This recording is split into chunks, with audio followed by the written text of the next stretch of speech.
ക്രൂശിന്മേൽ സ്വയം യാഗമായി മാറുകയും അതേ കുരിശിനെ തന്നെ വിജയത്തിന്റെ അടയാളമായ വിശുദ്ധ സ്ലീബയായി ഞങ്ങൾക്ക് അനുഗ്രഹിച്ചു നൽകുകയും ചെയ്ത സ്വർഗത്തിലെ ദൈവത്തിന്റെ നന്ദി പറഞ്ഞുകൊണ്ട് ഞങ്ങൾ നിങ്ങൾക്ക് മുമ്പിൽ അഭിമാന പുരസ്കാരം അവതരിപ്പിക്കുന്നു.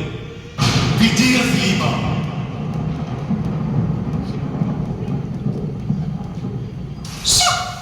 എന്തൊരു മഴയാ! ഞാൻ അന്നേരം പറഞ്ഞത് ഈ സാരി ഒന്നും എടുത്ത് വരണ്ടെന്ന്. അതിനെന്താണ് ഈ സാരിക്ക് കുഴപ്പം? കുഴപ്പം ഫാഷൻ സെൻസും ഇല്ല, കോമൺ സെൻസും ഇല്ല. ഇങ്ങനെ ഒരു മനുഷ്യനാണല്ലോ എന്റെ ദൈവമേ എനിക്ക് കിട്ടിയത്. അവരുടെ ഒരു ഫാഷൻ, അതിനൊരു കുറവില്ല. ആ കൊച്ചിനൊരു ഗിഫ്റ്റ് വാങ്ങാൻ പോലും തോന്നി. പിന്നെ ഈ ഓണക്കേറെ പോലെ കിടക്കുന്ന ഇപ്പൊക്കല്ലേ ഗിഫ്റ്റ് വാങ്ങാൻ പോകുന്നത്? മിണ്ടാതെ ഇങ്ങോട്ട് വാ മനുഷ്യൻ. എന്നെ വിളിച്ചല്ലോ.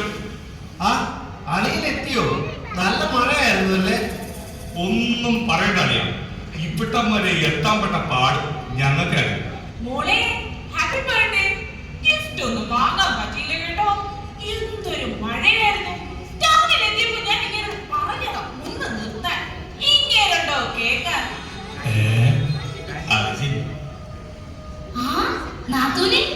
എന്തുണ്ട് വിശേഷം? ഓ, ഇങ്ങനെയൊക്കെയാണ് പോകുന്നു. ഇതെന്താ ഇവിടെ അറേഞ്ച്മെന്റ്സ് ഒന്നും ആയില്ലേ? അത് നമുക്കിപ്പോ ശരിയാക്കണ്ടേ.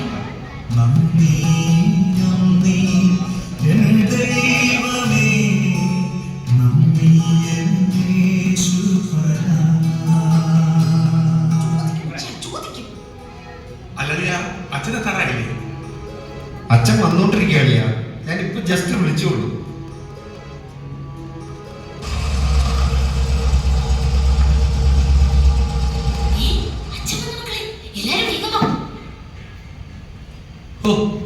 എന്തൊരു മഴ!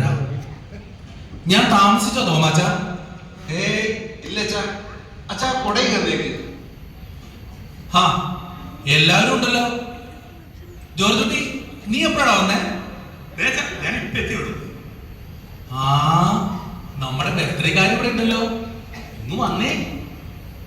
ഹാപ്പി ബർത്ത്ഡേ മോളെ. അച്ഛൻ മോൾക്കൊരു സമ്മാനം കൊണ്ടുവന്നിട്ടുണ്ട്. ഈ വിജയമുള്ള സ്ലീബ നിനക്ക് കാവലും കോട്ടയുമായിരിക്കും. മോളിത് എപ്പോഴും കാത്തു സൂക്ഷിച്ചു കൊള്ളണം കേട്ടോ. ശരി അച്ഛാ. എന്നാൽ നമുക്ക് പ്രാർത്ഥിച്ച് കേക്ക് കട്ട് ചെയ്താലോ? നന്ദിയോടെ ഞാൻ സ്തുതി പാടിടും എൻ്റെ യേശുനാഥ.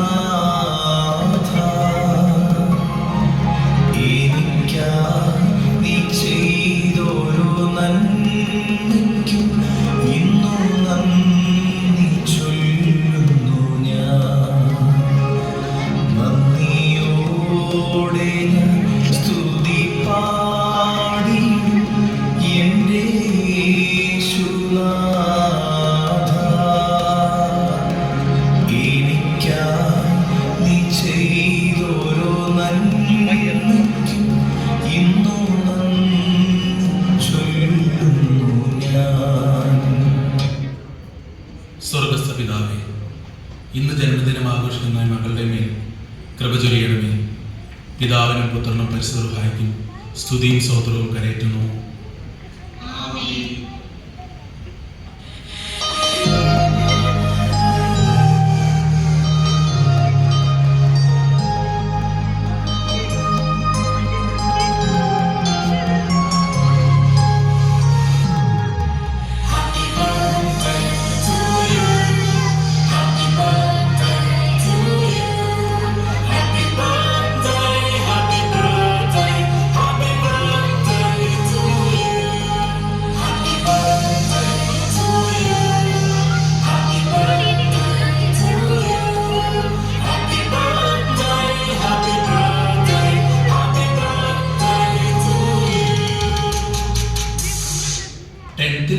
ഫുൾ A+ ആണല്ലേ? മിടുക്കി. ഈ ഉത്സാഹം എപ്പോഴും വേണം കേട്ടോ. പ്രാർത്ഥിച്ച് കർത്താവിൽ ആശ്രയിച്ച് മുന്നോട്ട് പോകണം. ആട്ടെ, അന്നമോൾക്ക് ഭാവി ആരാകാനാ ആഗ്രഹം? എനിക്ക് സിവിൽ സർവീസിന് പോകാനാ താല്പര്യം അച്ഛോ. കൊള്ളാം, നല്ല കാര്യം. സഭയ്ക്കും സമൂഹത്തിനും ഒരു അഭിമാനമായി മാറാൻ ദൈവം നിന്നെ അനുഗ്രഹിക്കട്ടെ. അപ്പൊ ശരി, ഞാനങ്ങ് ഇറങ്ങുവാ. അയ്യോ അച്ഛാ, കഴിച്ചിട്ട് പോവാം. വേണ്ട മോളിക്കുട്ടി, ഞാൻ കഴിച്ചിട്ടാ വന്നേ. നല്ല കാറ്റും മഴയും. പിന്നീട് ഒരു ദിവസം ആവാം. അച്ഛാ ഈ കൊട അച്ഛാ ഞാനൊന്നോട് ആക്കാം എന്നാ. അമ്മേ അമ്മേ, നമുക്ക് അന്ന ചേച്ചിനോട് കൊണ്ടുപോയാലോ? ഇതിനെ കൂടെ കൊണ്ടുപോകാൻ മര്യാദയ്ക്ക് വന്നോളാം. പ്ലീസ് പപ്പ പ്ലീസ്, നമുക്ക് അന്ന ചേച്ചിനോട് കൊണ്ടുപോയാലോ? അതിനെന്താ മോളെ, നമുക്ക് കൊണ്ടുപോകാന്നേ. യെസ്, നമുക്ക് അടിച്ചു പൊളിക്കാം.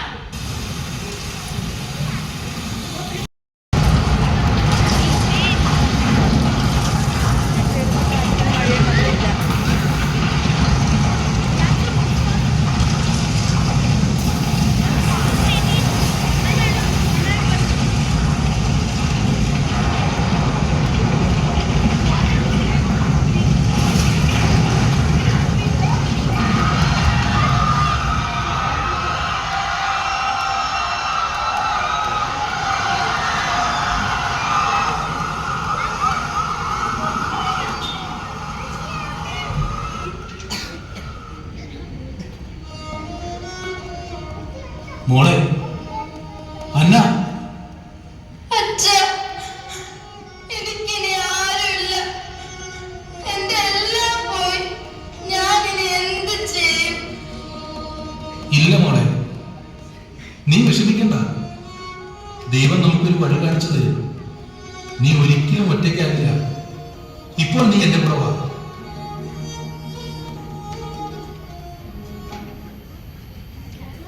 നവകയുടെ തണലിൽ കഴിയുന്ന അന്നയുടെ കലാലയത്തിലെ ഒരു ദിനം. എന്തായി എല്ലാവരുടെയും പ്രിപ്പറേഷൻസ്? ഫൈനൽ എക്സാമിന് അടുത്ത് കേട്ടോ. ഓ, എന്ത് പ്രിപ്പറേഷൻസ്? ഉള്ള ടൈം എൻജോയ് ചെയ്യാൻ നോക്കും.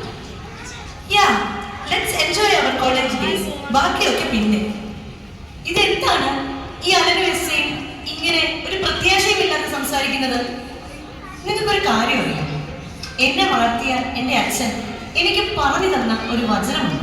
അതിങ്ങനെയാണ്: ഞാൻ നിന്നെ കൈവിടുകയില്ല, ഒരു നാളും ഉപേക്ഷിക്കുകയുമില്ല. ദൈവത്തിന് നമ്മെക്കുറിച്ചൊരു പദ്ധതിയുണ്ട്.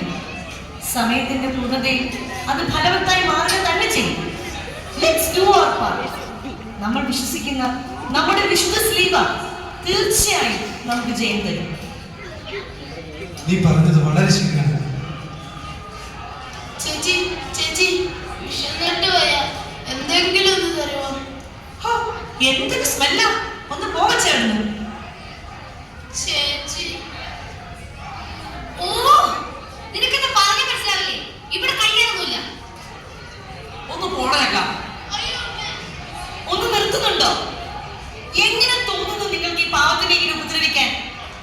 അന്ന, ഇതിനൊന്ന് വെറുതെ വിടരുത്. വല്ല മോശമാകും ഉദ്ദേശം. വിശപ്പിന്റെ വില അറിയാത്തത് കൊണ്ടാണ് നിങ്ങൾ ഇങ്ങനെ സംസാരിക്കുന്നത്. എല്ലാ സുഖ സൗകര്യങ്ങൾക്കും നടുവിൽ ജീവിക്കുന്ന നിങ്ങൾക്കൊന്നും ഇത് പറഞ്ഞാൽ ഒരിക്കലും മനസ്സിലാവില്ല. പ്ലീസ്, ഇതിനെ വെറുതെ വിട്ടേക്കും. It's humble request. നന്നായി അന്ന, നന്നായി.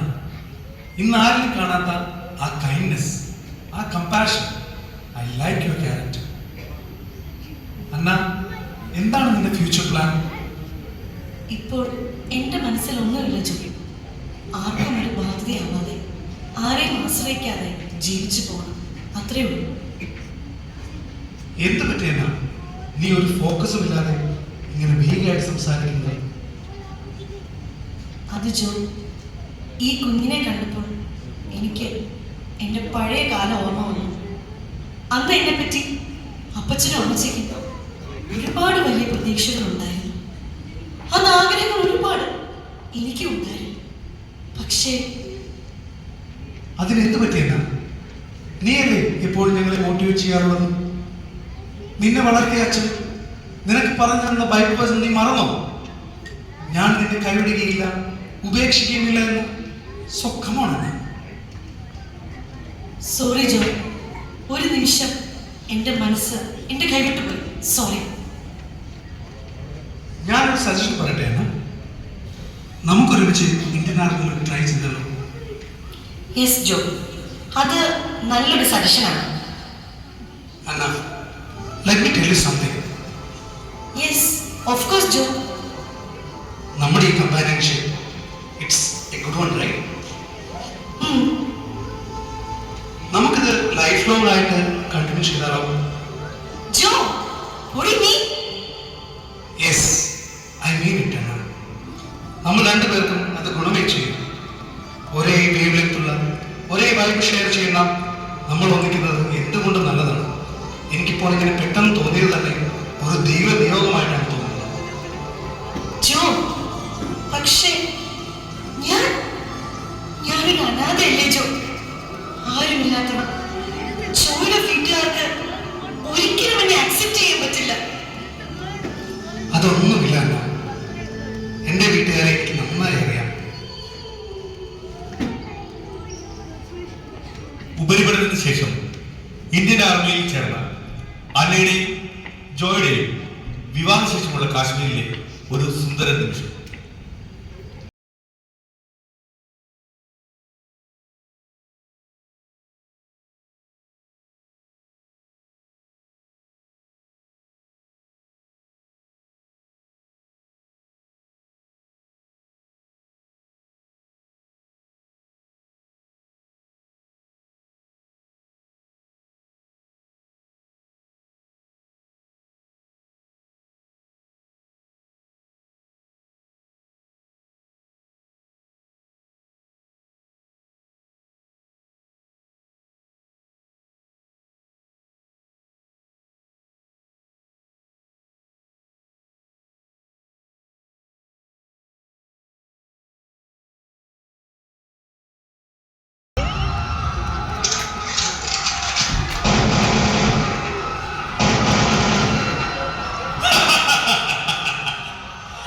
हमने अपना लक्ष्य हासिल कर लिया है.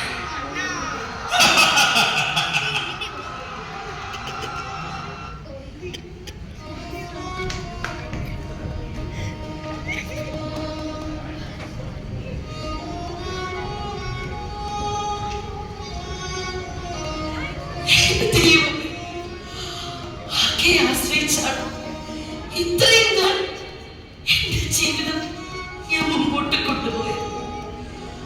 ഒന്നിനു പുറകെ ഒന്നായി എനിക്ക് കടുത്ത പരീക്ഷണങ്ങൾ തന്നു.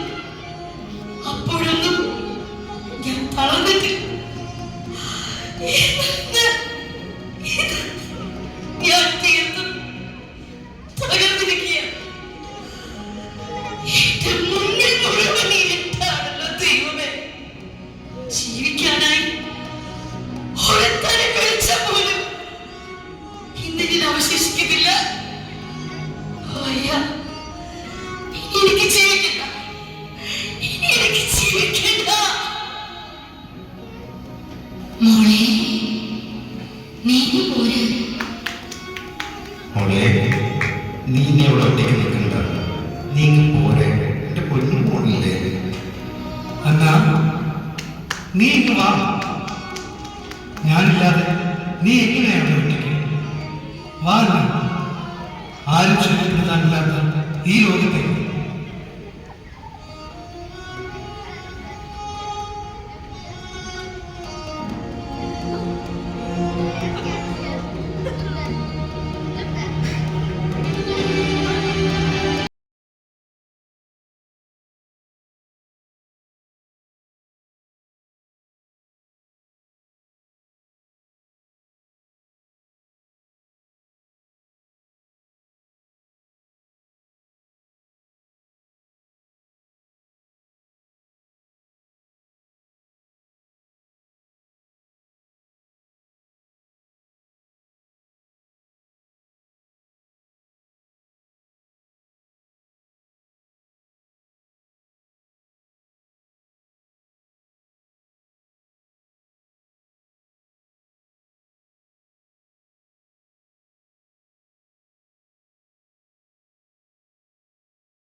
ഞാൻ അങ്ങനെ കാണുന്നുണ്ട്.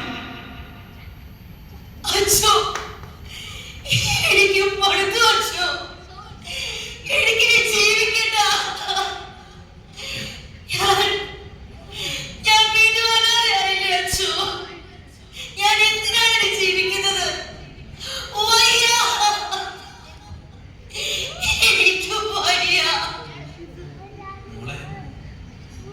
സങ്കീർത്തകൻ പറഞ്ഞതുപോലെ കർത്താവ് നമ്മുടെ സഹായകനും നമ്മുടെ ശിരസ് ഉയർത്തുന്നവനുമാകുന്നു. ഈ പരീക്ഷകളിൽ നിന്ന് നിന്നെ ഉയർത്താൻ നിന്നെ ശ്രീബ സഹായിക്കും. അന്ന, അച്ഛൻ പറഞ്ഞു തന്ന ശ്രീബ പെരുന്നാളിന്റെ കഥ നിനക്ക് ഓർമ്മയില്ലേ? കുസന്തീനോസ് പോലീസ് ചക്രവർത്തി യുദ്ധത്തിൽ 2 തവണ തോറ്റ് തന്റെ രാജ്യം പൂർണ്ണമായി നശിച്ചു പോയപ്പോൾ എൽനി രാജ്ഞിയുടെ പ്രാർത്ഥന മൂലം പ്രത്യക്ഷമായ കുരിശിന്റെ അടയാളം തന്റെ കൊടിയുടെ വസ്ത്രത്തിന്റെ മേലും പതിച്ച് യുദ്ധം വിജയിച്ച കഥ. നീ പോകണം. നിന്റെ ജോലിയിൽ തിരികെ പ്രവേശിച്ച് നിന്നിൽ ദൈവം വരമേൽപ്പിച്ച കർത്തവ്യം നീ നിറവേറ്റണം. അനേകം കുടുംബങ്ങളെ അനാഥമാക്കിയവർക്കെതിരെ നീ പോരാടണം. ഒരു നിമിഷത്തേക്ക് ഞാൻ എന്റെ ദൈവത്തിൽ നിന്ന് അകന്നുപോയി. എന്റെ ജോയെ കൊന്നവർക്കെതിരെ, അനേകം കുടുംബങ്ങളെ അനാഥമാക്കിയവർക്കെതിരെ എന്റെ സ്ലീവ എനിക്ക് ജയം തരും. ഞാൻ പോകാൻ വെച്ചാൽ I will leave the mission for the sake of God. നല്ല കാര്യമാണ്. നിന്റെ വിശ്വാസം നിന്നെ രക്ഷിക്കട്ടെ.